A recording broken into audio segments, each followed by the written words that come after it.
Waduh rame banget ini ya, ada 1.000 peserta sini. Ya Alhamdulillah hari ini kita bertemu lagi dengan Melaku Indonesia. Dan hari ini mungkin konsepnya agak lebih serius karena materi-materinya pun serius dan tentunya semoga bermanfaat buat teman-teman semua. Oke, untuk mempersingkat waktu kita panggil aja untuk Pak Faisal Alfa dipersilahkan. Aplaus dulu untuk Pak Faisal Alfa.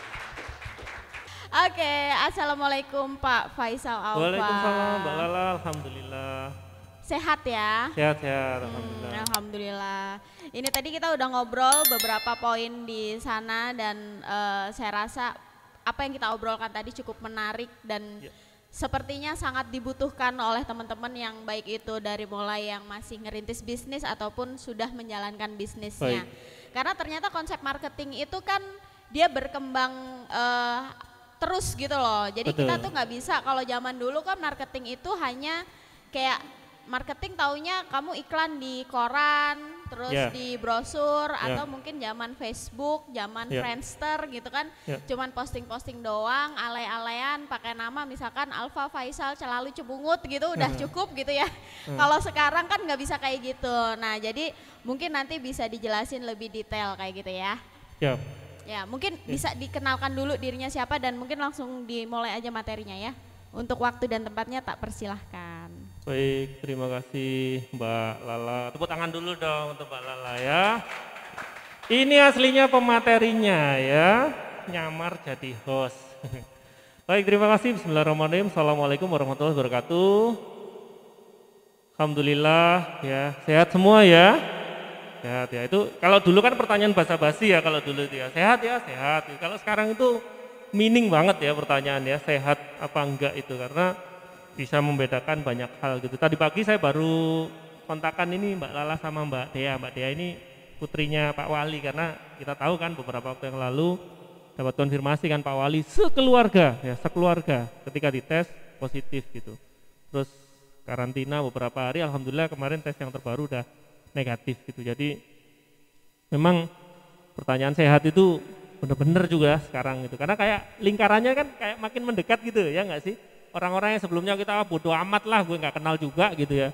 Sekarang kok kayak makin ini teman gue, ini kan gue kenal gitu, kayak makin mendekat gitu dan memang menjaga kesehatan menjadi penting. Tapi itu juga tidak menyurutkan kita untuk tetap melakukan sesuatu ya. Jadi perkenalan singkat, nama saya Faisal Alfa. Nggak terlalu panjang ya jelasinnya karena alhamdulillah kan bukan nama generik ya. Maksudnya kalau dicari di Google akan ketemu dengan mudah. Ribet ya nggak ya masker itu ya? Akan ketemu ngebas banget suara nih. Akan ketemu dengan mudah mau di Instagram mau di Facebook, insya Allah dapat jejak digitalnya sejak zaman alay masih banyak di sana. Profesi saya sebagai konsultan pemasaran, alhamdulillah tahun ini itu kalau saya hitung tahun ke-12 Mbak Lala, karena saya berkecimpung di pemasaran dari 2008 sejak zaman kuliah. Dan ini antara jadi nggak jadi sih sebenarnya acara hari ini karena Mbak Lala nanya posisi di mana saat itu saya masih di Bali Pak. Jadi kita ada komunitas camper kalau di Malang pakai mobil ya. Jadi karena nginep di hotel pun kita juga mikir-mikir sekarang. Jadi ada rombongan 6 orang dan posisi saat itu masih ada di Bedugul, ada camper park di daerah Baturiti. Cuman insya Allah aku tanggal 7 udah balik Mbak, sehingga tanggal 9 ini bisa ketemu di sini. Ya, perusahaan saya namanya PT Fortuna IMAX Trans, nggak terlalu terkenal kalau di Malang ya. Cuman alhamdulillah kliennya banyak ya, termasuk boleh bantu-bantu di coklat klasik, ayam goreng longso, teh race, kayana, sayap gerak dari buka sampai tutup. Kita turut terlibat di sana. Terima kasih beberapa teman yang jauh-jauh ini datang ya, itu ada Mas Bruri, sahabat saya dari Probolinggo ya.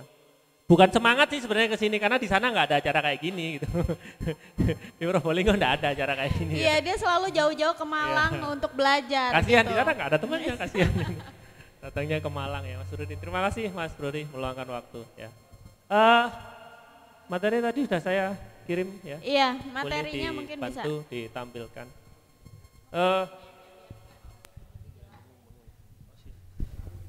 Cek. Saya ingin tanya dulu ya, karena saya banyak aktivitasnya di bidang praktisi, jadi yang dibahas nanti banyak ilmu-ilmu praktis. Saya tanya tadi beberapa panitia, beberapa udah punya usaha ya dalam berbagai skala ya.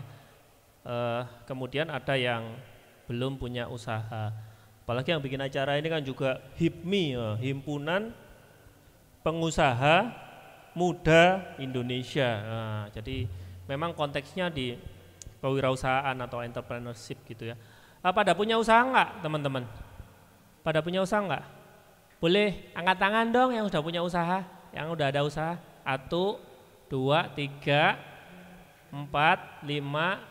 Oke, terima kasih, silahkan diturunkan ya. Seneng aku masih ya. Ya, karena kalau kita bicara tentang usaha teman-teman, jadi pondasinya, nah ini ya judulnya adalah marketing di era milenial. Wah, ya.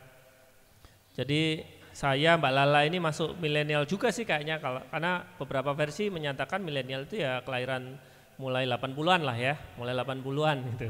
Jadi kita masih dapat lah.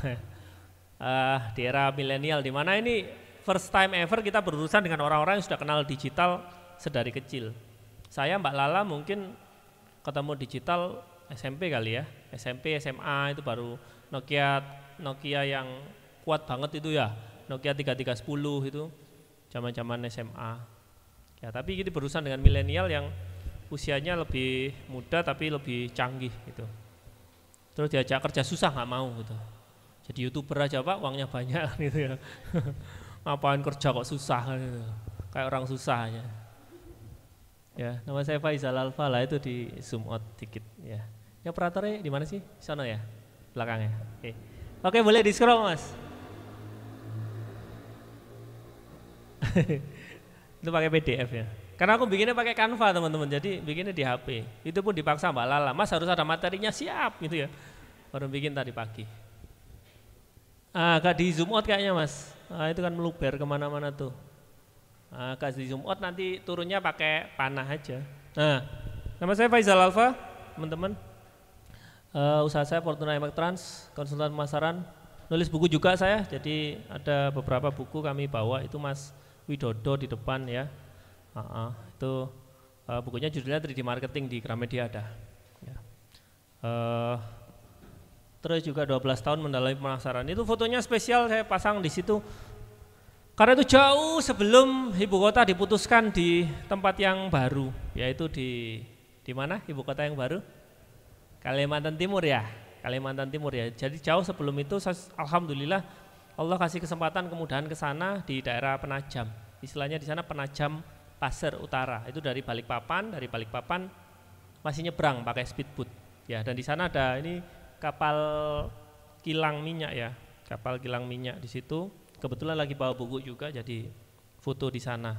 Itu nice experience sih menurut saya. Jadi bener kalau orang bilang Indonesia itu luas, Indonesia itu indah, jangan cuman di kamar kosan aja, itu bener banget menurut saya ya. Tapi ada syarat tambahan ya, asal ada duitnya untuk berangkat ya.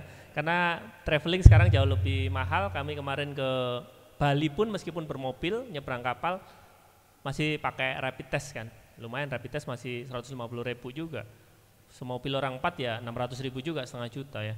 Jadi ada 514 kota di Indonesia, alhamdulillah sekitar sepertiganya Mbak Lala saya udah pernah ke sana. Jadi profesi saya memang mengharuskan ya untuk traveling ke banyak kota. Kalau dari Sumatera, dari atas ya Medan, Tanjung Pinang, Jambi, Pekanbaru, Palembang, sampai Bangka Belitung, alhamdulillah udah paling tidak pernah 1 kali ke sana. Ya, jadi itu memang berpengaruh pada wawasan sih, sehingga kita menurut saya lebih bijak ketika menyikapi benar salah gitu.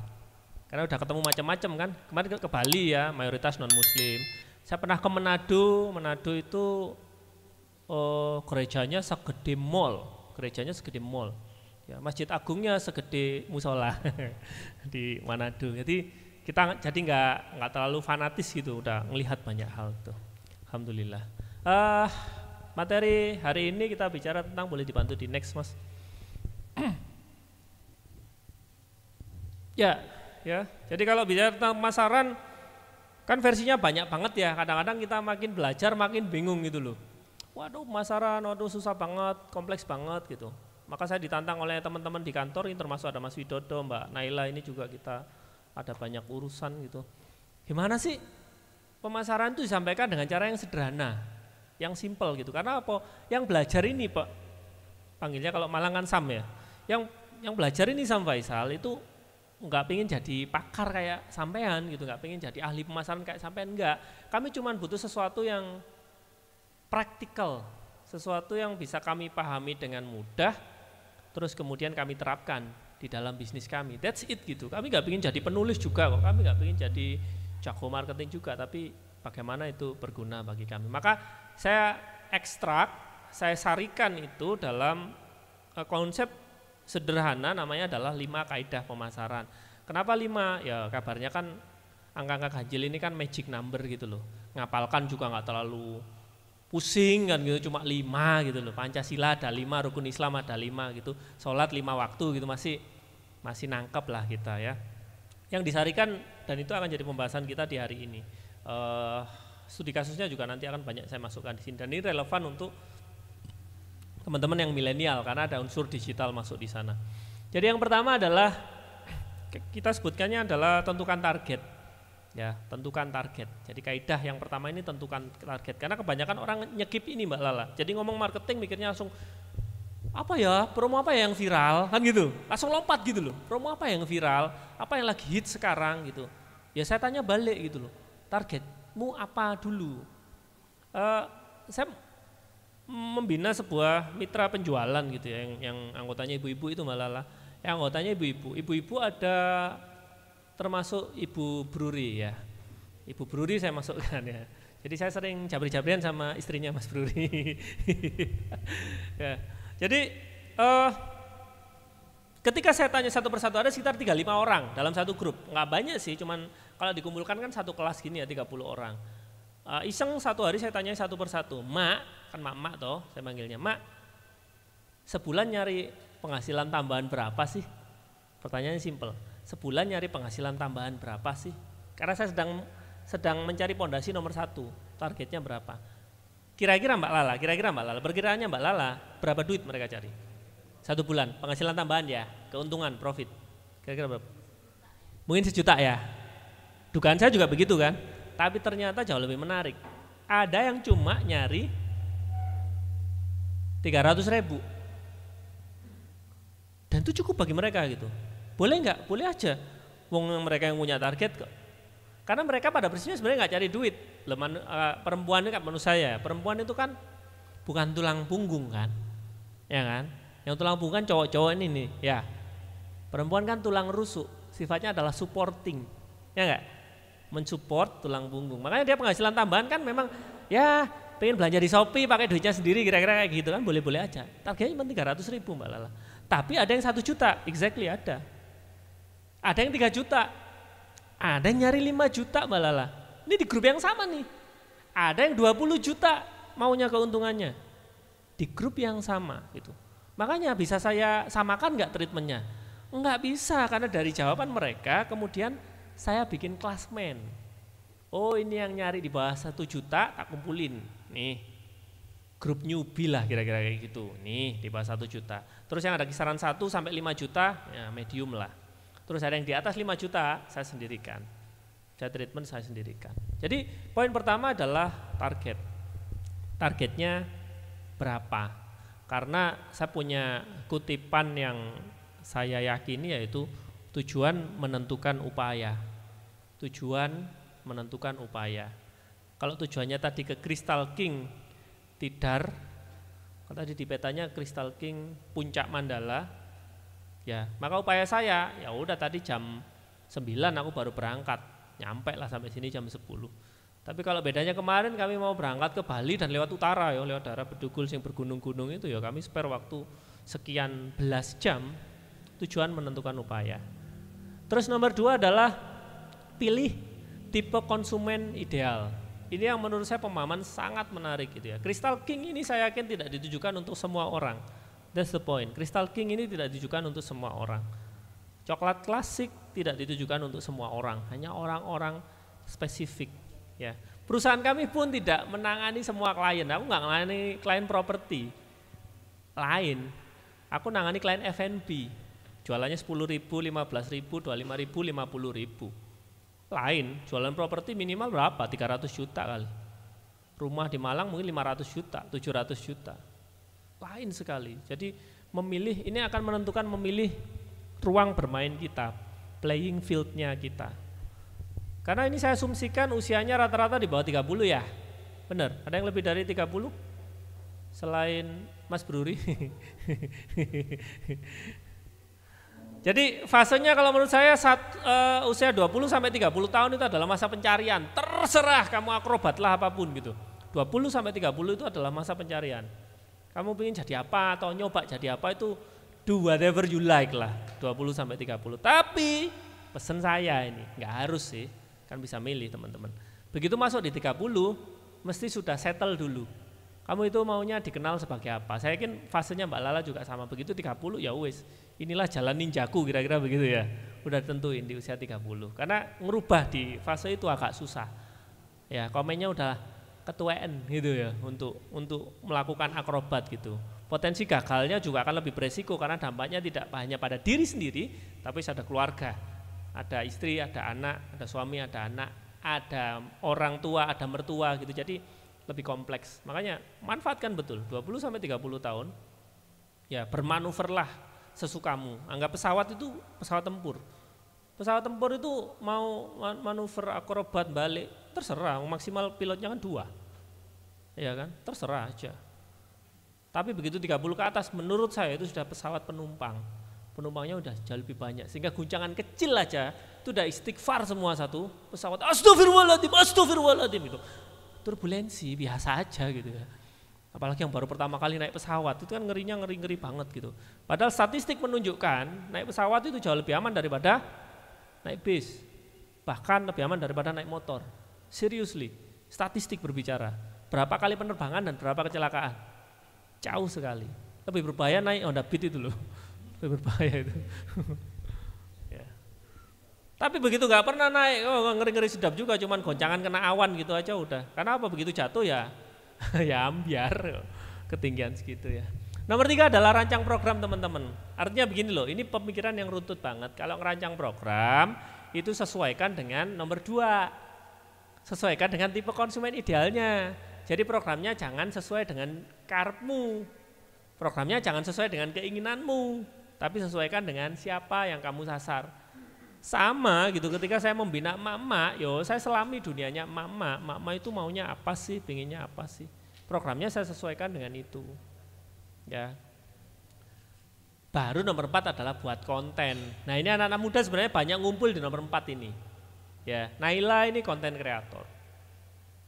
Jadi banyaknya di konten nomor 4. Makanya ada istilah sekarang kan konten kreator. Para YouTuber, para reviewer, ya, para endorser, selebgram dan macam-macam itu nomor 4.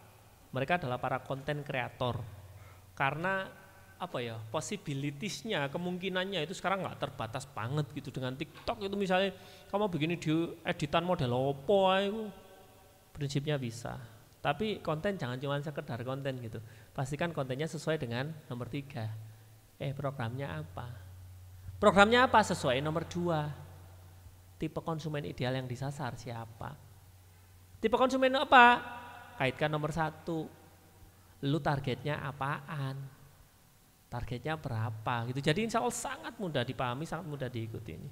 Dan yang kelima adalah lakukan aktivasi. Aktivasi itu apa? Penyebar luasan. Makanya ada, aku udah pakai selebgram loh, aku udah bayar tinggi banget. Tahu nggak bayar selebgram berapa? Klien kami di Tangerang, ya Wid ya, apa itu? Jajan seafood, datengin Magdalena, nggak mau datang kalau nggak 25 bros. 25 jetong bos. Itu pun inden 3 bulan. Inden 3 bulan. Duit udah ada nih, 25 juta taruh meja. 3 bulan inden. Emang gak ada jadwalnya, dia kasih lihat gitu loh. Gak ada jadwalnya gitu. Tapi kok tetap gak laku ya? Artinya Anda melakukan yang nomor 5, aktivasi. Pertanyaannya, kontennya udah bener apa belum? Pertanyaannya, programnya udah ada apa belum? Pertanyaannya, tipe konsumen idealnya sesuai apa enggak? Jangan cuman selebgram, sekedar selebgram gitu loh. Ya produknya untuk siapa, selebgramnya ini followernya siapa. Ya enggak ketemu juga, yang nge-view banyak. Tapi enggak ada konversi atau enggak ada dampak dari yang dijual. Ya. Makanya ini kerangka berpikir yang runtut. Jadi lakukan aktivasi apa? Sesuai dengan karakter kontennya, kontennya sesuaiin dengan program, programnya sesuaiin dengan tipe konsumen, balikin lagi ke targetnya. Karena di situ ada unsur namanya budget nanti. Seberapa besar budgetnya? Kembali ke nomor 1 bos, targetnya apa? Karena budget adalah persentase dari target yang mau dicapai. Makanya kalau ada teman-teman yang fotografer kadang-kadang kan gini briefnya, nih Mbak Lala. Mas, foto ini yang bagus ya? Kan gitu doang briefingnya. Pertanyaannya bagus itu kembali ke ini kan nomor 3 kan program. Apa yang mau dikomunikasikan? Terus balik ke nomor 2, ini nanti bakalan dikasih lihat atau dikasih tunjuk ke siapa. Ya, jadi menurut saya yang penting adalah kerangka berpikir seperti ini karena di titik ini aja saya yakin apa yang carut marut di kepala kita itu jauh lebih tertata terkait dengan apa yang salah dari misalnya Anda sudah jalan usaha ya dan misalnya rencana pemasarannya doesn't work gitu. Nah di bagian yang mananya insya Allah ketemu. Jadi jangan-jangan udah melakukan semuanya jumpalitan tapi targetnya nggak clear. Ya, dan target ada 2 ya. Kebetulan kuliah saya di ilmu komunikasi Mbak Lala, jadi memang spesifikali belajar tentang ini. Kumlot pula gitu jadi. Apa kuliah itu? Apa kuliah itu? Jadi kalau dalam komunikasi makanya namanya adalah Markom, Marketing Communication. Jadi kalau kita bicara targetnya memang ada 2 target secara marketing sama target secara communication dan itu quite different dua-duanya. Target secara komunikasi adalah pesan apa yang mau disampaikan. Gak ada urusan sama angka, tapi urusannya adalah pesannya nyampe apa enggak. Makanya Grab ketika pandemi dia bikin campaign yang menurut saya keren, yaitu campaignnya #terususaha. Di mana di tengah itu kalau Anda jeli di kata terus usaha digandeng ya, terus usaha itu ada kata apa di tengah? Ada kata susah. Terus usaha di tengah itu ada kata susah. Ya, jadi daripada kamu memilih untuk susah, better you get up from your chair dan terus usaha. Nggak usah lebay, maksudnya Grab begitu, nggak usah lebay. Saya terdampak pandemi, sak donya bro, saya ngalami bro, nggak usah lebay. Sak donya saya ngalami kena pandemi itu, nggak cuma lu doang gitu loh. Makanya lu terus usaha, nggak usah susah gitu. Itu kan maksudnya keren banget gitu ya gak? Pesannya itu keren banget gitu, simple atau keren banget gitu. Sama juga dengan Sarinah, saya kemarin dapat potensi pekerjaan untuk merebranding Sarinah. Tahu Sarinah kan Basuki Rahmat, tapi ini Sarinah yang Tamrin. Kita kemarin pitching, ternyata ada satu pesan yang menarik dari Sarinah itu. Sarinah itu yang mempelopori adalah Bung Karno, ya dimakamkan di Blitar kan, proklamator. Ternyata Sarinah ada singkatannya Mbak Lala. Sarinah itu singkatannya adalah siapa anti Republik Indonesia niscaya akan hancur. Ya, di tahun itu loh ya Pak Karno gitu, keren gitu loh. Siapa anti Republik Indonesia niscaya akan hancur disingkat jadi Sarinah. Itu maksudnya adalah target komunikasi, pesannya apa? Ada omsetnya nggak ada, tapi target marketing wajib ada angkanya. Makanya namanya Markom, Marketing Communication. Ada target komunikasi dan ada target secara marketing. Ya, target secara komunikasi misalnya ada produk yang mengkomunikasikan bahwa ya you makan harus yang sehat supaya kamu juga sehat. Ada urusan sama omset nggak ada, tapi dia mesti ada target marketingnya. Berapa pieces produk itu terjual, dan itu nggak terpisahkan. Poin yang pertama. Udah target siapa tipe konsumen idealnya, itu akan menentukan sapaan, ya, itu akan menentukan sapaan. Di medsos akan menentukan sapaan. Apakah sapaannya guys atau bro, misalnya produk kosmetik untuk pria, ataukah itu sis, ataukah bunda-bunda. Sapaannya berbeda. Kemudian menjadi program programnya jadi konten, kontennya diaktifasi. Yuk kita bahas satu-satu ya, boleh dibantu di next Mas, di berikutnya. Yang pertama adalah tentukan target ya. Nah, target ini menurut saya ada 4. Jadi ini pas banget sebenarnya Mbak Lala untuk teman-teman terutama yang usahanya sudah punya budaya rapat tahunan atau annual meeting. Karena perusahaan-perusahaan gede ini di bulan Oktober, November, Desember biasanya itu bikin rapat tahunan untuk merancang program di 2021. Jadi mau kayak gimana sih 2021? Jadi kalau perusahaan-perusahaan gede mikirnya gitu, setahun ke depan, 5 tahun ke depan mereka udah rancang. Nah, ketika ada meeting apa yang dibahas? Ada ini, menentukan targetnya. Itu ada, kita berikan singkatan supaya nggak terlalu panjang di layar. V adalah vertikal, target pertumbuhan omset vertikal itu. Makanya vertikal itu kan ke atas, dari segini jadi segini. Tentukan target pertumbuhan omsetnya, mau berapa sih itu. Terus H adalah horizontal. Mbak Lala dan tim pasti udah punya rencana 2021 nambah berapa outlet. Ya, jangankan kondisi normal, kondisi pandemi aja malah buka kok kemarin. Ini kan buka beberapa detik sebelum pandemi, bukan beberapa hari ya. Beberapa detik sebelum pengumuman ini outlet ini dibuka gitu. Sangar tuh. Sangar atau kena prank. Kena prank ternyata. Ya, pertumbuhan horizontal karena bagi pelaku bisnis F&B, kuliner ya, itu titik distribusi menjadi penting. Seenak apapun produkmu kalau aku harus berjuang untuk mendapatkannya terlalu jauh misalnya, ya enggak segitu amat deh ya memperjuangkannya. Makanya coklat klasik cabangnya banyak, Crystal King cabangnya banyak, ya mendekatkan. Karena di sini misalnya kalau saya berarti lebih dekat yang rumah saya di Kriya Santa, lebih dekat yang Suhat. Ya, sebelum ada yang di Suhat, berarti yang paling dekat mungkin di belakangnya UIN gitu. Tapi begitu di Suhat sama belakangnya UIN, ya signifikan banget bro.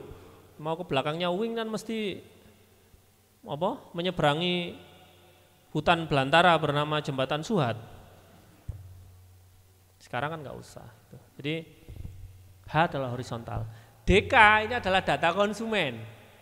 Jadi mesti punya target berapa data konsumen yang dimiliki. Dan sekarang jauh lebih mudah Mbak Lala. Sekarang ini sampai jualan apapun, punya outlet, tinggal kasih buku tamu, taruh, kasih pulpen, terus bikin print-printan Mas. Sesuai dengan protokol kesehatan yang disarankan oleh pemerintah, setiap pengunjung wajib untuk menuliskan nama dan identitasnya, N. Kalau ada yang protes, ngapain kayak gini? Disuruh pemerintah. Kata siapa? Tanya Jokowi. Selesai. Kalau dulu kan mesti curiga kan, buat apa ini nulis-nulis data? Disuruh pemerintah. Protokol kesehatan itu yang dilakukan oleh Mas Cakra di Taman Binus. Jadi setiap pengunjung ya datanya wajib masuk karena ini penting banget ya. Dan yang terakhir adalah AD. AD adalah singkatan dari aset digital. Instagrammu nambah berapa followernya, YouTubemu nambah berapa subscribe-nya. Artinya dua yang pertama ini teman-teman itu sesuatu yang tangible, ada nominalnya, ya enggak? Omset ada nominalnya, tambahan outlet ada nominalnya. Dua yang terakhir adalah intangible. Ya, yang ada nilainya tapi berapa? Ya nggak tahu, data konsumen nggak tahu gitu. Aset digital emangnya follower banyak, duitmu banyak, ya nggak langsung kayak gitu sih gitu. Tapi kalau nggak punya follower ya masalah juga gitu. Namanya intangible.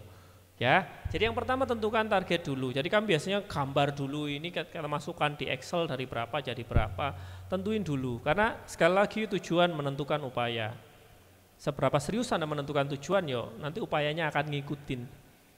Dan ini jauh lebih kompleks ketika Anda timnya banyak. Nggak tahu kalau Coklat Klasik Group sekarang berapa ribu orang karyawannya. Ya, bayangin masa Mbak Lala mesti ngasih tahu satu-satu kan enggak kan? Dituangkan dalam berkas kayak gini, dalam dokumen kayak gini yang kemudian disebarluaskan kepada masing-masing pengelola. This is our target. Karena pada prinsipnya ketika kita bekerja di sebuah perusahaan itu kalau prinsip saya sih Mbak Lala, kita sedang menitipkan impian kita untuk tercapai dengan bareng-bareng perusahaan itu. Jadi tanggung jawabnya kita ini sebagai owner luar biasa sebenarnya karena orang-orang ini yang ikut ke kita pada prinsipnya sedang menitipkan impiannya untuk bisa tercapai bareng-bareng menggunakan kendaraan ini bersama perusahaan. Jadi tanggung jawab kita gede banget sebenarnya. Meskipun mereka kan rezekinya udah terjamin kan, setiap orang itu rezekinya nggak akan ketukar, rezekinya nggak akan nyasar. Emang rezekimu misalnya dari Coklat Klasik enggak, sudah ada rezekinya sendiri dia, lewatnya. Dilewatin salurannya Coklat Klasik. Nah, ini makanya penting sekali menentukan target. Sama nggak sih targetnya kita ini? Kalau enggak kan nanti ketemu impostor nanti di tengah-tengah ya toh. Ada impostornya, targetnya nggak sama ya. Next, berikutnya Mas Bro. Nomor 2 tadi apa ya? Target yang 2, pilih tipe konsumen ideal. Ya, konsumen ideal itu gampang sih, cuma 3 itu. BS. BS itu beli sering. Jadi ini lebih mudah kalau bisnisnya udah jalan ya. Karena kalau belum jalan susah. Bayangkan. BS itu konsumen yang beli sering. Mas Bruri tadi pasti sudah punya data siapa yang beli sering di bisnisnya beliau. 2, beli banyak, artinya dia tidak hanya beli untuk dirinya sendiri. Dia beli untuk kantornya misalnya, dia beli untuk keluarganya. Yang ketiga adalah ajak-ajak. AA itu ajak-ajak. Saya kemarin sore Mbak Lala, saya ngisi untuk teman-teman BRI Padang pakai Zoom ya. Teman-teman dari BRI Padang yang undang saya namanya Pak Hafril. Pak Hafril ini adalah manajer layanan prioritas untuk Sumatera Barat, setara gubernur lah kira-kira, kalau di BRI itu secara gubernur. Saya tanya kan, Pak Afril, sampai nangani nasabah prioritas kan gitu. Emang kudu nabung berapa gitu? Saya penasaran kan. Dan nasabah prioritas tahu nggak teman-teman, mesti nabung berapa saldonya? 0,5 M. Jadi saldonya di rekening itu minimal adalah 500 jetong. Ini yang diurusi oleh Pak Hafril dan pasukannya kayak gitu. Terus emangnya kayak gitu mereka ditawari apa Pak Hafril layanannya? Dan jawabannya mengejutkan saya gitu ketika saya tanyakan itu. Pak, kalau kita di prioritas itu beda sama konven. Kalau konven bicara terkait dengan produk. Ya, kalau di layanan prioritas kita bicaranya adalah layanan. Jadi nggak banyak sebenarnya produk yang kami tawarkan, tapi layanan apa yang kami tawarkan. Dia turun di bandara mana, kami jemput. Anaknya mau sekolah kemana, kami yang daftarin. Dia mau liburan kemana, kami yang bikin itinerary tripnya. That's the point dari layanan prioritas. Kenapa? Anggap saja orang biasa nabungnya 10 juta, ini 500 juta men. Jadi layanannya kami seperti dibandingkan ya 1 banding 50 orang, satunya 10 juta, satunya 500 juta. Jadi treatmentnya kami 50 kali dari nasabah reguler. Dan dari situ mereka nanti paling ada apa aku ambil, ada apa aku ambil. Jadi produk itu hampir jarang dia nawarin, tapi Pak sampean butuh apa? Apa yang bisa kami bantuin? Itu tipe konsumen ideal. Masalahnya di tempat kita ada nggak kayak gitu? Harusnya ada, cuman kita yang salah selama ini. Kita nyamaratakan keseluruhan konsumen ini. Dianggap sama-sama konsumen. Enggak bro, besaran belanjanya berbeda. Lah kalau nggak sampean kastakan kayak gitu, maka sampean nggak akan punya sebuah program atau strategi untuk nge-treatment mereka dengan benar. Ya, cari yang ini, beli sering, beli banyak, acak-acak. Jadikan ini biang. Jadikan ini biang itu apa? Jadikan ini bibit. Cari konsumen yang sejenis itu dengan melibatkan mereka. Bibitnya ini. Jangan disamaratakan konsumen itu, bedakan betul. Ya. Berikutnya, nomor 3. Rancang program. Ya, nah ini penting banget ini, udah mulai masuk di program, karena ini biasa senengannya peserta bahas ini. Emang program marketing itu bikinnya bagaimana sih? Alhamdulillah saya berhasil untuk menyederhanakan program itu ya. Program itu cuma ada 3 teman-teman. Ya, program cuma ada 3. 1 program untuk mengajak itu apa? Mereka yang ada di jalanan diajak ke teras. Bayangkan Anda punya rumah, mereka dari jalanan diajak ke teras, itu adalah program untuk mengajak. Orang yang seumur hidup belum pernah beli kesampean, gimana caranya beli kesampean untuk first time ever. Makanya ada buku yang ini, yang kuning ya. Ini ada beberapa ya, saya bawa. Buku yang kuning ini bicara tentang search engine marketing gitu. Saya kasih saran ke Mbak Lala kan tadi. Jadi coklat klasik udah ada di peta. Masalahnya yang nyari coklat klasik itu adalah orang yang udah kenal sama coklat klasik. Mereka yang udah tahu dengan coklat klasik. Jadi nggak masuk di program yang mengajak ini. Karena apa? Orang yang belum tahu coklat klasik, nyarinya apa? Nyarinya kira-kira adalah tempat arisan di Malang. Kan mereka belum tahu coklat klasik. Taunya adalah kebutuhannya dia, tempat arisan di Malang. Jadi harusnya coklat klasik itu punya tempat itu gitu.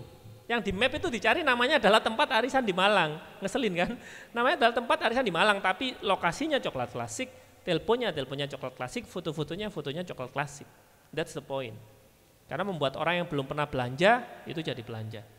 Atau enggak, orang nyarinya enggak itu, orang nyarinya adalah pakai tempat ulang tahun di Malang.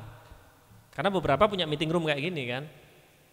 Nah ketika dicari muncullah ada tempat namanya adalah tempat ulang tahun di Malang. Ya udah ditelepon, apa bener ini tempat ulang tahun di Malang? Ya betul, namanya Coklat Klasik gitu. Kira-kira begitu. Ya itu program untuk mengajak. Makanya beberapa program yang sifatnya tanpa resiko bagi konsumen itu adalah program untuk mengajak. Contoh, familiar kan dengan istilah giveaway. Kamu udah beli belum? Belum. Pengen dapat gratisan kan? Ketika dia bikin giveaway itu adalah program untuk mengajak.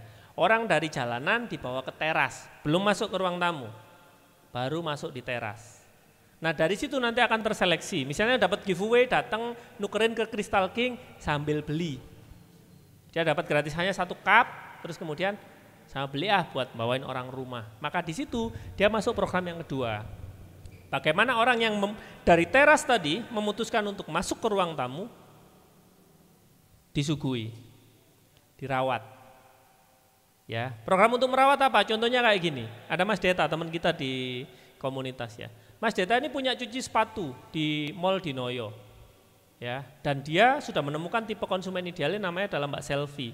Mbak Selvi ini adalah karyawan Bank Jatim. Kira-kira program untuk merawatnya gimana? Simple, dia bikin konten kayak gini. Mitos atau fakta, mantu idaman itu adalah karyawan bank.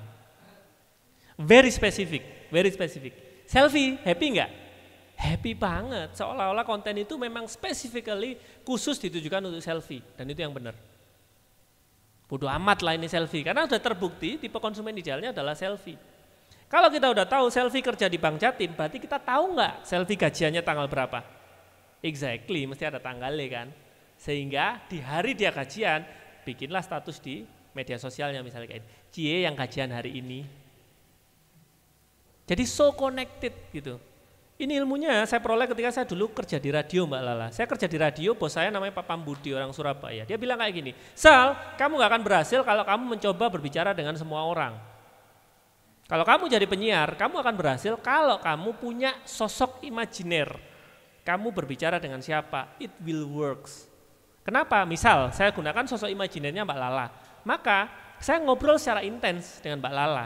Yang lain jadi dikacangin enggak? Enggak. Yang lain ini merasa lagi nonton, lagi dengerin Faisal ngobrol sama Mbak Lala. Daripada saya mencoba berbicara dengan seluruh orang di ruangan ini, enggak akan works. Sama juga di medsos. Makanya medsos semakin absurd kontennya, mencoba untuk merangkul semua orang, semakin doesn't works. Ini ngomong sama siapa sih ini? Gitu. Jadi di sini nih program untuk merawat. Jadi kalau kita mau merawat sesuatu, kita mesti tahu dulu siapa yang mau dirawat. Seperti si selfie tadi, cie yang gajian hari ini gitu kan, kayak pas banget gitu loh. Kok tahu sih dia ini, tahu gajian hari ini gitu. Dan gak cuma selfie kan, dia sekantor banyak kan. Sekantornya selfie dapat semua. Apalagi dibikin promo, payday promo yang gajian hari ini, cuci sepatu sepasang gratis sepasang. And game over. Kita nggak jualan pada semua orang. Seth Godin, everyone is not your customer. Someone is your customer. Siapa?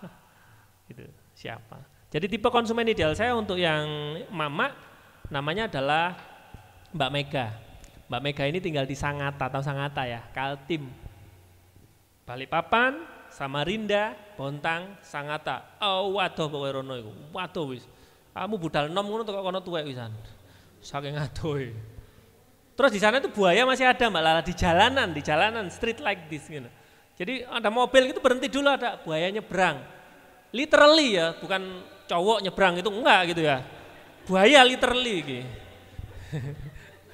Nyebrang gitu ya. Mbak Mega ya, Mbak Mega satu hari dia ulang tahun. Jarak jauh kan. Tapi aku kenal satu orang lagi di sana namanya Bu Dati. Tak teleponlah Bu Dati. Bu, Mbak Mega ulang tahun Bu. Pernah beli ke tempatmu nggak Bu Dati? Ini jualan makanan Jepang, sushi, onigiri macam-macam kayak gitu. Loh, iya sering beli tempatku itu Mas. Beli yang ini itu dia bilang satu produk. Ya udah, berapa duit Bu? Itu 100.000 wes ongkirnya nggak usah kan dia ulang tahun. Ya udah aku pesenin Mbak. Aku cuma keluar duit berapa 100.000. Tapi Bu Dati aku pesen ya, kasih tulisan ini ya, handwritten. Aku nggak mau di print. Jadi maunya ditulis tangan, tahu nggak? Yang pernah berurusan sama bule yang namanya handwritten itu terhormat banget gitu, karena ada upaya untuk bikinnya kan gitu. Bu Dati tolong di handwritten ya, tulis gini. Apa doa-doa namanya ulang tahun kan, pokoknya semua kalimat thayyibah saya kasih kayak gitu ya. Wah, pokoknya bagus-bagus ya. Ya kan, nyampe, Bu pastikan nyampe jam makan siang lah, jam 11, jam 12, nyampe ke sana. Simak, itu murah loh, 100.000 loh cuman. Tapi kira-kira apa reaksinya? Telepon Mbak Meganya itu sambil suaranya itu bergetar gitu loh, nangis gitu loh ya. Sa Faisal ini apaan sih, aduh kok repot-repot lah. Selisih beberapa waktu suaminya nelpon saya, Mas thank you ya, 100.000 men. Ya, kira-kira terjadi deep relationship enggak saya dengan Mbak Mega dan keluarga? Exactly. Misalnya Mbak ya, ada stokis lain gitu ya, nawari Mbak Mega, Faisal kasih harga berapa? Segini. Oke saya kasih lebih murah, ambil ke saya. Mungkin nggak Mega pindah? Nggak akan. Kontrak mati sudah itu. Modal 100.000 men, tapi pada orang yang tepat. That's the point. Saya nggak kasihkan itu ke Bu Nina di Blitar, belanjanya cuma 5 botol seminggu. Mbak Mega 50 botol seminggu. Ya, paham ya. Jadi customer pun dikastakan gitu. Masuk di sini. Merawat. Makanya kita perlu tahu dulu yang kita rawat siapa. Dan yang ketiga adalah mengejutkan. Mengejutkan itu apa? Sesuatu yang tidak kita janjikan. Contoh kayak gini. Kadang-kadang kita bias ya antara program yang menarik, yang mengajak sama yang mengejutkan. Program yang mengajak kayak gini. Crystal King diskon 20%. Oke? Menarik nggak? Menarik ya? Sehingga kalau harganya misalnya 20.000, bayarnya berapa? 16 kan 20%. Ya, SD-nya mana dulu? Jadi 20.000 cukup bayar 16. Berarti saya bawa duit berapa? Ya 16 saja, pasti cukup kan? 16. Set. Itu program untuk mengajak. Sehingga sangat mungkin sebenarnya saya mampu nggak beli Crystal King? Bisa jadi saya nggak mampu Mbak Lala. Kalau 20.000 ampun, Bang Jago ya. Ampun, 20.000 kemahalan. Tapi kalau 16.000, oke deh. Jadi saya belinya karena harganya 16.000. Oke, itu adalah program untuk mengajak. Tapi bandingkan hal yang sama. Harganya tetap 20.000 Mbak. Tapi sampean sudah memilih tipe konsumen ideal, kayak yang dilakukan oleh Pizzalen. Pizzalen itu kalau ada orang datang, Pizzalen di Nganjuk ya, kota kecil. Kalau ada orang datang beli pizza sama anaknya, maka itu dimasukkan di tipe konsumen ideal. Maka anaknya auto dapat beng-beng. Berapapun jumlah anaknya. Beng-beng. Murah-murah. Nemen. Beng-beng harga berapa? 1.500 harga ecer. Kalau beli grosir 1.200. Oke. Anaknya happy nggak dapat beng-beng? Salto kayang. Ya kan? Karena tidak dijanjikan. Itu adalah sweet things dari hal yang mengejutkan. Ya enggak? Kalau Anda ulang tahun kasih kejutan, itu kan nggak boleh ngomong kan? Datang ke rumahku ya, nanti tak kumpulkan semua teman kita ya, siapin kamu kue ya, kamu datang ya. Kan nggak asik kayak gitu. Datang ke rumahku dong, komputer rusak nih. Kamu kan jago benahin ya. Datang ke sana dia bawa perangkat komputer, ternyata temannya udah ngumpul di sana, sudah ada kue, topi dan macam-macam. Itu adalah sisi manis dari kejutan. Sisi manis dari kejutan itu nggak boleh ngomong. Persis seperti Pizzalen tadi, nggak ada tulisan apapun. Kesini bawa anak dapat beng-beng. Maka itu bukan lagi program mengejutkan. Namanya adalah program untuk mengajak. Oh jadi kalau aku sana dapat beng-beng, udah dijanjikan. Jadi hati-hati menggunakannya. Mending yang mana? Kalau punya budget yang sama, menurut saya mending yang mengejutkan. Kenapa? Kembali ke kasus Crystal King. Saya datang ke sana, saya bawa uang 20.000. Mampu orang kaya kan gitu tuh, bayar 20.000 des. Ternyata dikasih kembalian 4.000. Happy nggak? Happy banget. Wong saya siap bayar 20.000 kok. Tapi masih dapat kembalian. Tapi tidak semua orang dapat itu kuncinya. Orang-orang yang masuk dalam kriteria tipe konsumen ideal. Sehingga mengena, kejutannya ini mengena. Happy dong siap bayar 20.000, dapat kembalian lumayan bisa buat parkir 2 kali, motor Beat, ya kan? Nah sweet things-nya adalah ketika kita secara tepat melakukan itu. Hal yang sama keren menurut saya, keren dilakukan oleh Bebek Kendang, Sawo Jajar Beken. Kalau sampean ke sana bapak-bapak datang minimal bertiga, datang makan bebek, Selesai makan bebek dikasih apa coba? Tahu nggak? Nutrif Benekol. Tahu nggak Nutrif Benekol? Buat apa? Buat apa? Penurun kolesterol. Kan megelno, asem ini. Tapi mereka foto. Karena on point gitu loh, bapak-bapak usia di atas 30 men, makan bebek itu pertimbangan besar itu. Ya, enak sih tapi kan gitu ya. Asam murah dan macam-macam nanti. Nutrif Benekol, murah. Tapi on point, kenapa? Karena udah menentukan nomor 2 tadi, siapa tipe konsumen idealnya. That's the point. Makanya kita mesti kenal, menurut saya hubungannya dengan konsumen itu nggak boleh sedangkal itu gitu loh, sedangkal orang beli terus kemudian kita nyediai produknya gitu kok so shallow gitu. Kenapa? Karena kami merasakan sekali dunia konsultan kena dampak pandemi Mbak Lala, sangat Mbak Lala. Nggak usah jauh-jauh, di bulan Maret dan April itu segini jadi segini, sisa omset kami 20% Mbak Lala. Jadi anggap klien kami 100 itu tinggal 20. Karena konsultan itu kayak menurut saya suplemen, kayak Enervonsi lah. Samain itu sehat supaya lebih bugar, minum Enervonsi kira-kira kayak gitu. Begitu samain sakit, mikir Enervonsi. Kan enggak, beli obat dulu kan. Nah itu yang terjadi di kami. Tapi masih ada sisa 20% dan itu yang menyadarkan kami, oke, ini adalah tipe konsumen idealnya. Mereka yang stay here, whatever happen. Mereka yang berada tetap gandengan sama kita apapun kondisinya. Sehingga kita mesti put more respect pada mereka yang bayarnya nggak telat, nggak nawar, ya udah kontrak tetap komitmen gitu. Ini tipe konsumen idealnya kami. Tuh. Makanya kami kudu apa? Ya kudu nyari klien sejenis ini gitu loh. Makanya istilah saya tadi dijadikan bibit, dijadikan biang dari setiap program pemasaran yang mau kita lakukan. Ya. Terus yang ketiga adalah mengejutkan tadi. Makanya untung yang mana? Menurut saya untung yang mengejutkan Mbak Lala. Karena kalau saya bayar 20.000 dan saya dapat kembalian 4.000, saya happy gitu. Tapi jujur, kemampuan bayar saya sebenarnya berapa? 20.000. Tapi ingat, kalau 20.000 terus sampean bikin program, diskon 20% untuk Crystal King, yang datang itu orang-orang yang duitnya berapa? 16.000, that's the point. Begitu harga balik ke 20, maka melengos. Sorry bro, saya kemarin beli karena 16. Begitu 20, sorry bro, saya nggak bisa bayar SPP nanti bro. Oke, so habit itu masalahnya itu dilakukan oleh orang satu kota. Fenomena kopi sih mak. Kopi begitu buka opening berapa cup gratis dibagi, ya kan? Bulan depan mereka nggak usah beli kopi lagi karena ada gerai kopi baru yang do the same things, ya nggak? Sehingga mereka berpikir ya gitu, harganya kopi ya segitu, ya. Sehingga mereka mengundang orang yang salah. Over and over again. Begitu balik harga normal nggak mau mereka beli, karena mereka nggak afford. Ya bahasa kasar nggak mampu untuk beli itu kalau nggak diskon itu. Maka daripada kita bercapek-capek di situ, saran saya ya mending fokuslah untuk program-program yang mengejutkan, yang surprising. Tapi tahu dulu ya siapa yang perlu dikejutkan. Karena tadi Mbak Mega begitu nangis-nangis telepon, thank you sorenya. Sam, sorry yo Sam, yo aku performaku agak kurang bagus bulan lalu ya. Wes aku pesan lagi 20 botol boleh enggak? Ya boleh banget lah. Keuntungannya 50.000 kali 20 berapa? 1 juta. Simak, mancing 1 juta modal 100.000. Bandar menang lagi. Tapi merawat orang yang tepat. Enggak akan rugi merawat orang yang tepat itu.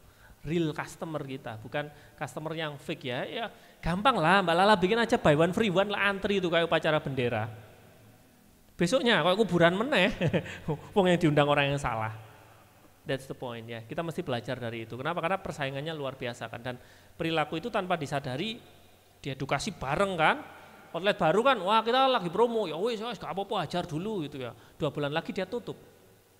Terus tempat itu dilanjutkan kan orang lain, ya promo lagi kita kan itu. Ada terus gitu aja kayak hamster muter-muter, ya kan? Kayak ngejar kamu kan gitu ya. Capek tapi nggak kemana-mana. TTM-an. Next, yang ke berapa? 4 ya. Berikutnya yang keempat.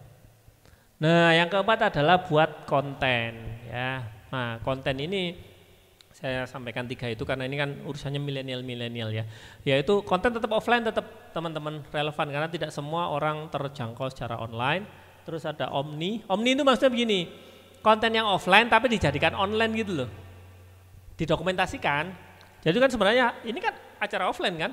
Cuman aku nggak tahu ada mungkin Instagram yang lagi live, ada yang Facebook yang lagi live, itu yang dimaksud omni. Jadi pada prinsipnya dia kegiatan offline, tapi yang kemudian di online kan. Kayak zamannya misalnya dulu ayam goreng Nelongso, dia tiap hari Sabtu misalnya bikin acara, kalau sebelumnya kan hari Jumat Nelongso Peduli Duafa.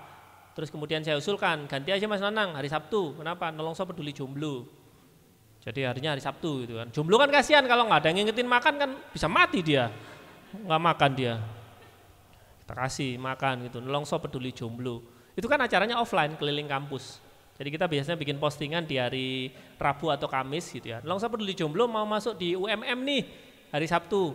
Mention teman jomblomu dong. Waduh itu wah pembantaian digital itu. Wah, temannya yang jomblo di mention, "Blo, ini blo rezeki, blo perbaikan gizi, bla bla bla bla." Ya, itu kan acara offline kan, tapi kemudian kami rekam, kami edit, kami tayangkan di YouTube. Jadi omni namanya. Kalau online yang memang benar-benar online, jadi misalnya live IG itu online ya. Jadi konten. Nah konten sesuai apa? Sesuai program tadi. Makanya kontennya jangan ngasal. Yang lagi viral apa gitu, belum tentu relevan teman-teman dengan tipe konsumen ideal ataupun programnya Anda. Sesuaikan dengan program ya. Dan berikutnya, bagian yang terakhir ini ya. Ya, lakukan aktivasi. Kami kemarin dapat kerjaan dari Kemenparekraf untuk nyusun strategi pemasaran untuk industri kreatif, ada 18 subsektor itu dan menghasilkan ini konsepnya. Aktivasi itu penyebar luasan ya. Maksudnya begini loh, target udah ada, konsumen udah dipilih, program udah ditentukan, program dijadikan konten. Misalnya begini, posternya udah jadi, videonya jadi, ya podcastnya udah jadi. Lah aktivasi itu adalah penyebar luasan. Karena videonya udah jadi, kalau nggak nyebar ya sama aja gitu. Posternya udah jadi tapi nggak tersebar ya nggak ada yang tahu. Nah, kita singkatnya dengan pro kalau aktivasi itu. P-nya adalah paid. Aktivasi dengan berbayar. Iklan Instagram, iklan Facebook, iklan Google, itu yang P, paid. Bayari endorser, influencer berbayar, itu yang paid. R itu adalah received. Aktivasi yang kita terima. Dari mana? Dari konsumen. Jadi ada kadang ya kita posting di IG misalnya gitu, terus sama si konsumennya dia repost, dia sebarin ke temannya, atau dia repost di storiesnya. Nah itu yang disebut dengan receive, yang kita terima. Atau konsumen yang dia selfie di outletnya kita, itu termasuk juga receive, karena ada proses aktivasi di situ. Dan yang terakhir O adalah owned, yang milik kita sendiri, jadi akunnya kita sendiri. Jadi gabungannya 3 itu, mana berbayar, mana yang kita itu terima hasil dari karena mungkin tempat kita keren, tempat kita itu cozy, atau misalnya tahu nggak kalau di pakai studi kasus ya di Starbucks namanya sering-sering salah kan, udah tahu kan pembahasan tentang ini, itu memang sengaja gitu. Itu memang sengaja, SOP-nya memang begitu gitu. Jadi namamu apa memang disalahkan supaya apa? Supaya kamu foto. Ini paham nggak sih nama gue kok salah nulisnya? Itu by design. Ada SOP-nya. Ada SOP-nya. Ya. Dan O adalah own media kita sendiri. Next. Nah, jadi pastikan kalau Anda bisnis memiliki 3 yang kanan ini. 1, growth mindset.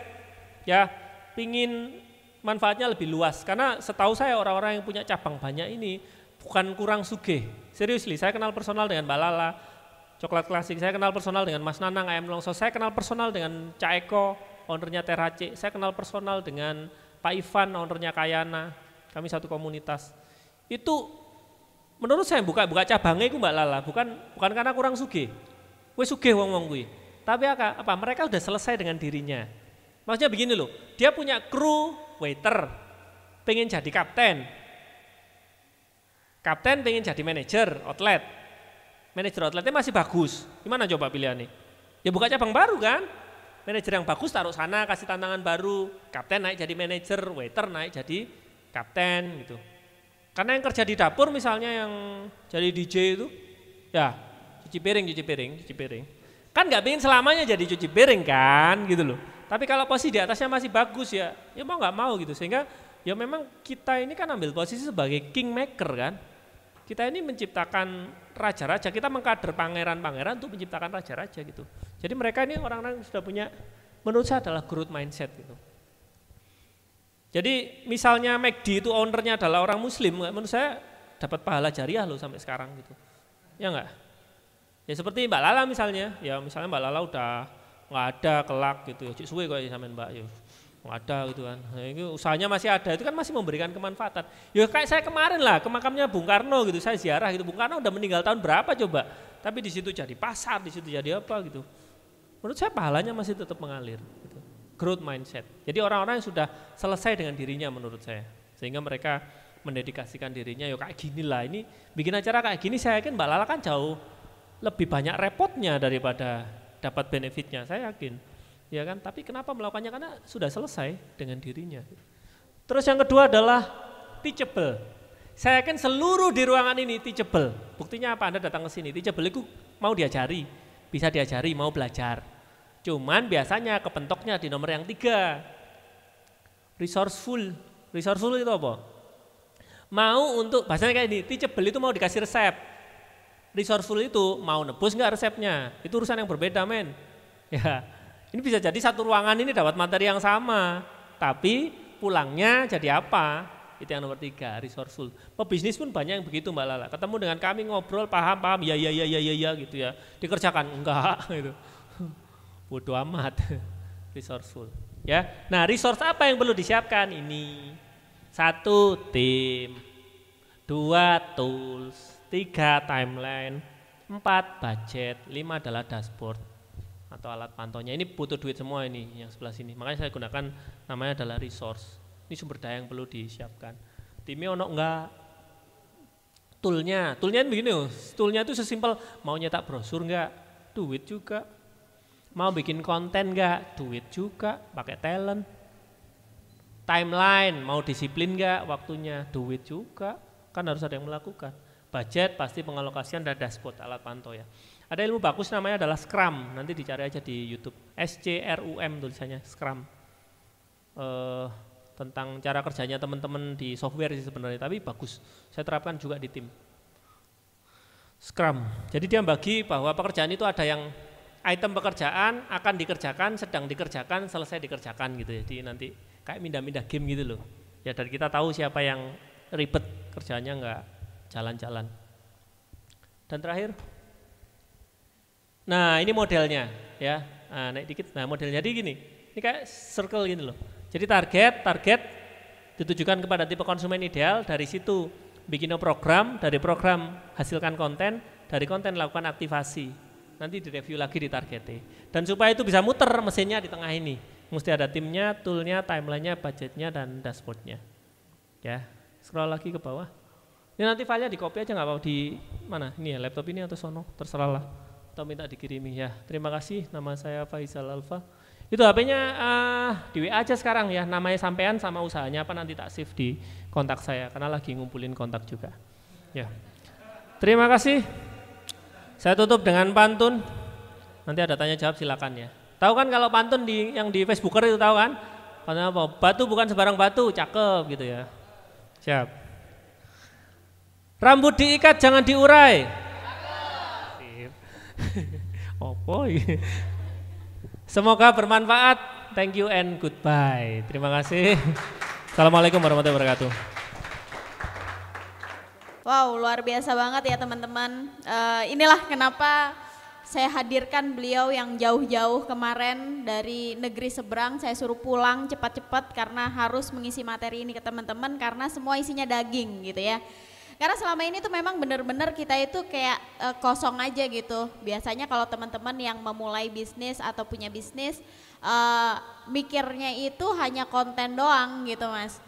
Sekarang yang rame apa sih? TikTok gitu, ikutan TikTok. Kemarin yang rame apa sih? Instagram, ikutan Instagram gitu. Cuman ngikut-ngikut aja gitu, tanpa mereka harus, mereka tahu bahwa kenapa sih aku harus main Instagram gitu. Terus Instagram itu siapa sih yang aku minta untuk lihat Instagram aku dan lain sebagainya gitu, dan nanti dampaknya seperti apa, bahkan mereka nggak ngerti ini kayaknya udah posting, udah bikin konten keren tapi kok omsetnya gini-gini aja gitu. Nah ternyata ada 5 poin itu tadi yang ternyata kita itu semua pada nggak tahu gitu kan. Nah itu luar biasa banget. Oke, selanjutnya ini adalah sesi tanya jawab dari teman-teman yang mungkin mau lebih detail tanya kepada Mas Faisal terkait strategi-strategi atau mungkin Mas banyakin dong studi kasusnya gitu, boleh juga ya. Kayak gitu, monggo silahkan. Yang mau bertanya.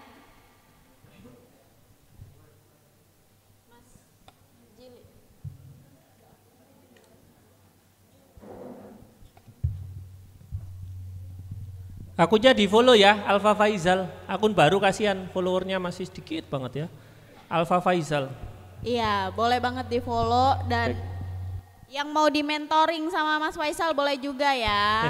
Tanya-tanya lebih detail karena kan itu dipampang nyata nomor WA-nya gitu. Iya, Mbak. Kali-kali dapat orderan, Mbak.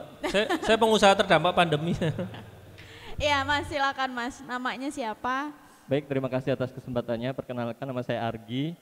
Saya ingin sedikit menanya mengenai marketing.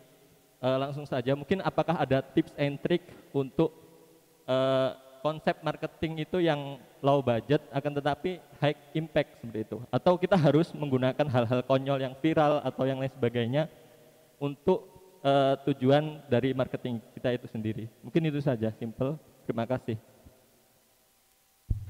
Oke, siap. Mas Ardi ya. Ya, ada studi kasus yang bagus mengenai hal ini Mas Ardi. Jadi saya punya teman, dia punya klien sih ya, dia punya outlet di Laren, Lamongan. Ya itu entah, weso wis pokoknya sebelah Bengawan Solo lah kira-kira gitu. Sehingga ketika kita ngomong Instagram, ya warga sana pun bahkan nggak notice gitu Instagram itu apa gitu kira-kira. Nah, apa yang dia lakukan? Kuncinya di nomor 2 tadi Mas, memahami tipe konsumen ideal. Jadi dia ini rajin banget untuk ngumpulin data konsumennya. Dan kebetulan karena di sana nggak ada Grab sama Gojek, dia melibatkan kurir lokal. Ya, kurir lokalnya namanya apa sih pokoknya? Namanya konyol kok. Namanya Goterno. Goterno. Duwe saya. Goterno ya. Ya salam Habibi Goterno ya. Nah, tapi dia menjalin hubungan baik ini. Jadi ini yang pesen siapa? Kan kalau kurir lokal masih bisa ngakses datanya kan. Ini siapa beli di mana gitu. Dan amazingly yang dia lakukan apa Mas? Ketika mau bikin program dia pindah tempat lokasinya kasusnya waktu itu. Dia pindah tempat terus di tempat yang baru agak jauhan gitu, agak jauh plus lokasinya depan kuburan. Sawangar pokoknya. Ini pintunya kuburan, ini pintunya outletnya dia gitu. Jadi depan gitu. Jadi kalau orang Jawa mesti bilang pamali itu, enggak akan berhasil kamu di situ gitu. Apalagi di Lamongan ya, kita tahu ya Lamongan dengan segala dramanya gitu. Tapi kemudian it works gitu ya. Dia berhasil. Kemarin tempat ajak ke coklat klasik yang Borobudur juga kan karena dia lagi nyari inspirasi interior kayak gitu Mbak. Apa yang dia lakukan Mas? Dia punya data konsumen saat itu cuma 320 lah. 310, 320. Kira-kira apa yang dia lakukan? Daripada dia menebak-nebak mereka pingin promo apa, tapi ini true customer ya, bukan orang di jalanan ya. Dia tanyai mereka satu persatu. Kami mau pindah lokasi, tempatnya di sini, sampean pingin promo apa? Satu persatu Mas. Dan menariknya jawabannya nggak ada yang ngerampok, nggak ada yang pengen minum gratis, makan gratis, nggak ada. Cuman minta 10% diskon, cuman minta beli 1 gratis 1, beli 2 gratis 1, sesuatu yang sangat bisa diwujudkan. Tapi simak, kalau Anda sebagai konsumennya, gimana perasaannya? Happy banget, mintanya apa dikasih apa kok. Ya, makanya pengenalan terhadap konsumen ini menjadi penting. Karena dari situ akan terjadi deep connection ya, seperti saya sama Mega lah kira-kira kayak gitu. Jadi kontraknya itu nggak sekedar itu harganya segitu, produknya segitu, aku beli, enggak. Yang dia lakukan pun spesifik. Perkenalkan, nama saya Fian, saya owner dari Tumbas Mindo. Namanya Tumbas Mindo itu kan apa ya? Mindo itu tanduk itu loh. Kalau ya nambah lagi kan gitu. Ya. Jadi itu filosofinya dia. Kalau beli di tempatku jangan cuma sekali gitu. Jadi merawat pelanggan itu jauh lebih penting daripada mencari pembeli. Saya ulang, merawat pelanggan itu jauh lebih penting daripada mencari pembeli. Persis seperti yang kami alami di Maret dan April. Yang bikin perusahaan kami tetap bertahan, tetap buka sampai hari ini adalah yang tetap beli Mas. Bukan yang belum beli, tapi yang sudah beli. Nah, maka kenali baik-baik siapa mereka. Karena kalau enggak, untuk mereka beli ke kompetitor itu loh Mas, enggak perlu pamitan ke sampean. Ya enggak, Mbak Lala aku enggak beli ke coklat klasik ya, aku beli ke sono ya. Enggak usah kan, pokoknya udah aku enggak usah ke sana, aku beli ke sana gitu. Dan itu sangat banyak terjadi terutama di kuliner-kuliner yang legend ya. Jadi ada orang yang biasanya beli terus nggak beli. Orang ini kok nggak pernah beli, nggak tahu alasannya nggak tahu. Mau kontak aja nggak punya. Tapi anggap sampean tahu kontaknya, kan sampean bisa nanya, kenapa sih kok nggak beli lagi? Dia mesti akan sampaikan nanti. Ya, ininya berubah, kasirmu nyebelin, dan itu ya, waitermu judes, dia nanti akan ngomong. Gitu Mas ya. Itu yang menurut saya paling efisien sih, karena apa? On point loh. Berarti dia cuma fokus ngelayani 300 orang ini, dan simak, karena 300 orang ini adalah tipe konsumen ideal, maka kalau orang ini ngajak orang, yang diajak siapa? Yang sejenis. Orang itu berkumpul dengan sejenisnya. Ya toh? Kenapa saya nyambung dipertemukan sama Mbak Lala? Kenapa ya? Karena memang bidang usaha dan macam-macamnya kita banyak ketemu di sana gitu. Sehingga 300 orang ini akan ngajak yang perilakunya sama. Perilaku maksudnya apa? Menurut saya 3 hal. 1, kebutuhan, 2, daya beli, 3, keputusan. Orang beli karena 3 hal itu. Coba. Saya beli ke coklat klasik kenapa? 1, saya butuh, 2, saya punya daya beli alias saya punya duit, dan 3, saya memutuskan untuk beli di coklat klasik. Karena saya punya begitu banyak pilihan. Terserah saya, duit saya gitu. Tapi saya memutuskan. Nah, 300 tadi 3-nya ini relatif sama. Butuhnya podo, daya belinya mirip-mirip. Orang kalau berteman kan dompetnya mirip-mirip lah gitu ya, segitu-segitu juga. Dan keputusan, karena keputusan terkait dengan ini sih menurut saya, ritme hidupnya. Jadi kalau dia si selfie tadi sekantor, ya gajiannya bareng, liburnya itu mirip-mirip, istirahatnya jam berapa, terus moda transportasinya ke kantor mirip-mirip. Fokus pada pelanggan, jangan ambisi untuk nyari pembeli, karena pembeli belum tentu pelanggan. Kalau belinya gara-gara diskonan tadi, ya dia penghamba diskon doang, gitu Mas. Ya, jadi dari konsumen yang ada 300, kelola database-nya benar-benar gitu ya. Itu saya rasa memang paling murah gitu kan, karena kita modal WA doang gitu kan. Atau kalau orang yang nggak pakai WA tinggal di SMS gitu ya. Kalau misalkan orang yang lebih eksklusif bisa ditelepon gitu ya kan. Dan atau itu modal Tengku Wisnu, didatangi ke rumahnya. Oh iya. Saya ownernya itu, waduh, bayangin misalnya saya beli kopi klasik terus datangi Mbak Lala ke rumah gitu, waduh wis. Kalau saya levelnya belum sampai Tengku Wisnu Mas gitu. Orang masih haheho gitu ya kan kalau saya datengin gitu ya kan. Ini orang siapa gitu ya kan, kalau Tengku Wisnu tuh udah wow artis gitu. Nah jadi itu mungkin ini juga kaitannya sama materi yang kemarin ya, kita membahas soal branding gitu kan. Jadi personal branding itu bisa juga dikaitin sama konten marketing dan itu sangat-sangat relate gitu ya kan Mas ya. Gitu. Mungkin ada lagi dari teman-teman yang ingin bertanya.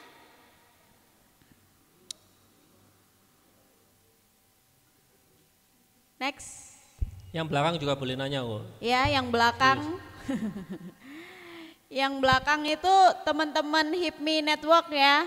Selamat datang teman-teman, terima kasih supportnya. Itu mentor-mentor kita banyak banget, ada Mas Alex, ada Mas Canggih, beliau benar-benar expert di bidangnya masing-masing yang mungkin teman-teman nanti bisa belajar bareng sama beliau-beliau ini. Nah kalau sekarang ini kan untuk selling itu kan ada dalam kaitan marketing juga nih Mas ya. Kalau tadi kan bahasanya Mas tuh ada yang fokus ke marketingnya itu kita nge-create money-nya gitu ya kan. Nah dan itu kan sekarang dibagi menjadi 2, apalagi kalau konsep kuliner itu kan ada yang selling secara offline dan online gitu kan. Nah apakah itu ada perbedaan nggak sih dalam penentuan 5 poin tadi untuk mencapai selling antara online dan offline itu tadi? Ya terima kasih Mbak Lala. Jadi jawaban atas pertanyaan itu kalau teman-teman, saya yakin ya teman-teman sudah punya gambaran yang namanya bisnis model atau model bisnis. Jadi kalau di bisnis model itu kan ada di panel nomor 4, yaitu di channel. Kita ngomong tentang offline, online, omni itu di channel. Jadi kalau belajar di bisnis model Canvas atau PMC itu ada di channel. Nah channel ini gampangnya gini Mbak Lala. Jadi misal channelnya ada 3, maka simak. Kalau channelnya ada 3, maka tipe konsumen idealnya juga ada 3 di masing-masing. Maka turun ke bawahnya program yang perlu dibuat berarti juga minimal ada 3. Konten yang dihasilkan minimal 3. Prinsip berpikirnya begitu. Karena masing-masing channel Tipe konsumen idealnya pasti berbeda. Kenapa dia pesan lewat Grab gitu? Karena bla bla bla bla. Kalau ini kenapa datang? Karena dekat gitu misalnya, karena lokasinya. Jadi tipe konsumen idealnya bisa berbeda. Dan salah satu tips penting kalau kita nyari tipe konsumen ideal itu sebut nama. Jangan profil. Jadi misalnya perempuan usia nggak bisa kayak gitu, sebut aja nama gitu. Satu orang yang masuk menjadi tipe konsumen ideal. Karena ini nyambung seperti pengalaman saya ketika menjadi penyiar radio gitu. Saya punya sosok imajiner dan itu ada namanya, itu ada sosoknya. Jadi nggak ngawang-ngawang gitu loh. Dan itu memudahkan nanti kita bahas ke tim kita. Kita mau melayani siapa sih? Kita mau melayani Mbak Mega tadi ya. Memang orangnya ada gitu, profilnya ada gitu. Oh berarti kita bayangkan kalau kita bikin postingan itu seolah-olah itu hanya ditujukan ke satu dan hanya satu orang, yaitu Mbak Mega. Makanya sejenis Mega nanti akan connected, get in touch dengan itu. Jadi hati-hati menentukan channel karena kadang-kadang kita maruk ya, itu kan penyakitnya gitu kan, maruk. Wah kita harus ada di GrabFood, kita harus ada di GoFood, kita harus ada di marketplace, semua marketplace, Tokopedia, Bukalapak, Blibli, Lazada. Hati-hati karena masing-masing channel tadi require pengelola, tim kan, require tool, ya. Terus turun ke bawah tadi, mensyaratkan programnya apa di masing-masing, kontennya apa dan aktivasinya apa. Kalau memang sumber dayanya terbatas, ya mending fokus pada yang menghasilkan lebih besar, gitu Mbak. Nah, untuk materi itu tadi, kabar-kabarnya ada di Kitab Kuning ini ya Mas ya? Semuanya ada di sini? Ya, ada dua sih, jadi ini berentetan launchingnya, karena bukan kami rajin nulis ya, karena lagi nggak ada kerjaan aja karena pandemi kan gitu, akhirnya nulis kan. Yang merah ini bukunya adalah Laperpreneur. Laperpreneur ini adalah marketing kekinian untuk bisnis kuliner. Ini terbit di tanggal cantik kemarin di 10/10/2020. Ya di bulan apa 10 itu berarti? November, Oktober. Ya bulan Oktober ini yang merah. Judulnya adalah Laperpreneur. Terus yang kuning ini lebih praktikal sih, ini untuk bagaimana bisnis kita ini ditemukan di Google. Jadi ini adalah sisi berbeda dari digital marketing, sisi berbeda dari sosial media marketing. Kalau sosial media marketing kan bagaimana kita eksis di platform-platform media sosial, kalau ini adalah bagaimana di Google. Jadi kalau dulu sebutnya adalah SEO, itu Search Engine Optimization, Search Engine Marketing, itu yang buku kuning ini. Ini launching kemarin di tanggal 11/11/2020 dan ada tips bagus kan kemarin. Mas, sekalian dibikinin timeline-nya, jadi di bagian akhir di belakang buku ini ada timeline kerjaan untuk 1 bulan. Jadi apa yang perlu dilakukan step by step. Lebih ke pelaksana di lapangan sih nanti, jadi misalnya ada buku ini bukan Mbak Lala yang baca gitu, tapi mungkin manajer outlet ini yang doing this. Karena di kuliner kan kita kenal ada namanya tea time ya Mbak Lala ya. Waktu lengang itu loh, jam 2 sampai jam 5 sore itu loh. Jadi daripada anak-anak kru bengong, kasih aja buku ini suruh ngerjain. Sebulan ke depan jadi dia lebih berdampak nanti bagi usahanya. Jadi ini semacam buku panduan Modul, untuk mengaktifasi sisi digital. Sisi digital supaya ditemukan di Google. Karena bedanya kalau sosial media itu kayak gini. Sosial media itu kayak misal saya sama Mbak Lala liburan di Jatim Park, tapi orang Jatim Park tahu bahwa Mbak Lala suka sepatu. Sehingga ketika Mbak Lala di Jatim Park ditawari sepatu. Tapi Mbak Lala nggak ada rencana beli sepatu sebenarnya. Mbak Lala rencana liburan ke Jatim Park. Tapi terdeteksi seneng sepatu. Itu yang terjadi di media sosial kan. Samain Facebookan, stalking mantan, terus dapat iklannya sepatu karena pernah beli sepatu. Logikanya begitu. Tapi di sisi lain ada orang yang memang nyari gitu, orang yang nyari di Google, spesifik dia memang udah siap belanja nyari, tapi ketemunya bukan ketemu Anda. Kenapa? Karena Anda nggak ada. Nah ini yang bikin Anda jadi ada di sana. Supaya orang nyari ini Anda sambut gitu loh. Jadi bayangkan rumahnya Mbak Lala, gangnya banyak. Ya itu dibuka di masing-masing gang itu. Sehingga orang mau lewat gang yang manapun ketemunya rumahnya Mbak Lala juga. Ya. Terus ini kalau mau beli di mana nih Mas? Di ini Mas Widodo yang di depan. Boleh angkat tangan Mas Widodo? Ada. Oh di Mas Widodo ada. Ya. 100 ribuan lumayan dukung pengusaha terdampak pandemi. Jadi dua-dua ini masing-masing 100 ribuan? Ya 100 ribu gitu ya. Ya ongkos jajan setengah hari lah itu. Wah ini kalau saya tadi baca sekilas ini benar-benar kalau saya sih butuh ya gitu karena memang secara marketing digital itu perkembangannya luar biasa banget. Betul, dan pesat banget. yang awalnya cuman mereka independen, misalkan Facebook aja, terus peta aja, sekarang mereka saling terkoneksi dan itu kan harus kita cari tahu resep-resepnya untuk menembus cakrawala itu seperti apa dan itu ada semua di Kitab Kuning ini. Jadi buat teman-teman kalau mau beli boleh banget ya kan.